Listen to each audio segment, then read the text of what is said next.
Over the past 2 decades, jellyfish have begun to overwhelm our oceans. In New Zealand, divers spot off millions of stinging jellyfish, each no larger than a grain of paper. In Sweden, a massive cluster of moon jellyfish shut down one of the world's largest nuclear reactors by clogging the plant's essential pipes. In the Sea of Japan, thousands of 200-kilogram Nomura jellyfish, is about 2 meters in diameter, swarm fishermen, snapping nets and devouring local fish. Around the world, these animals voraciously consume fish eggs and larvae, routinely undermine marine farming efforts, and outcompete adult fish by consuming the resources they need to survive.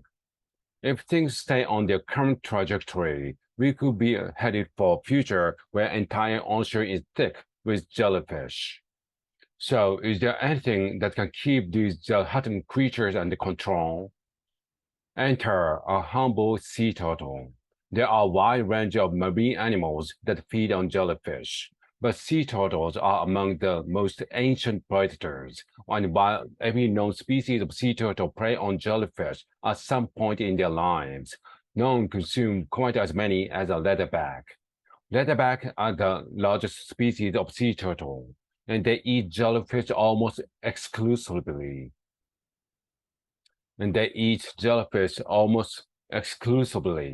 Devouring well over 1,000 metric tons of them over their roughly 50 years lifespans.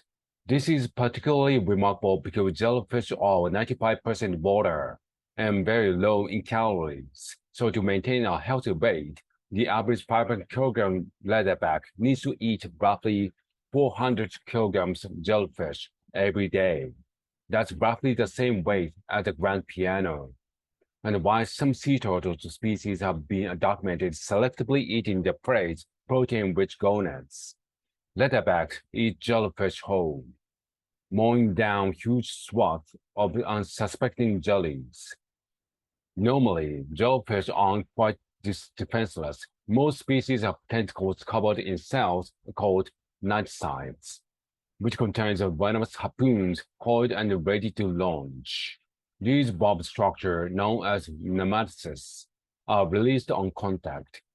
Jellyfish frequently use their stings to paralyze and kill their food, and it can also irritate the skin of would-be intruders. But it's completely useless against sea turtles. Most of these reptiles have thick scales covered in keratin, the same material that makes up nails and clothes.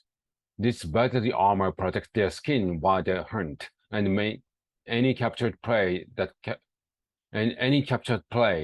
tries to escape is impaled on the keratinized spikes lining the leatherback's esophagus.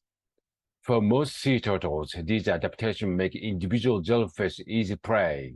However, a jelly's population true defense mechanism is in how quickly they can reproduce. Almost all jellyfish species reproduce both sexually and asexually, allowing them to increase their numbers without a partner.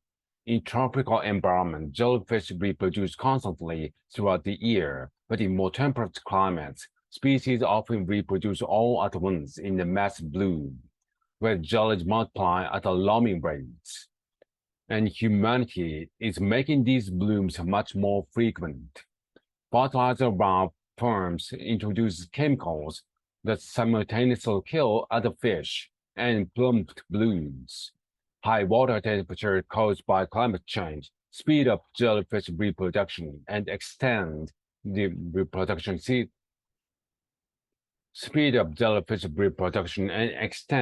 the reproductive season. Meanwhile, both marine construction and pollution dramatically increase the surface area for jellyfish polyps to attach, grow, and mature. All these issues require a wide range of policy-based solutions. But one major way to prevent jellyfish population from getting out of hand is to protect their natural predators. Many of them are currently under threat. Small-scale fisheries that are essential to communities in Mexico and Peru often use gill nets, which unintentionally capture and kill hundreds of sea turtles each year. In the East Pacific, these practices could drive leatherback to extinction in the next 60 years.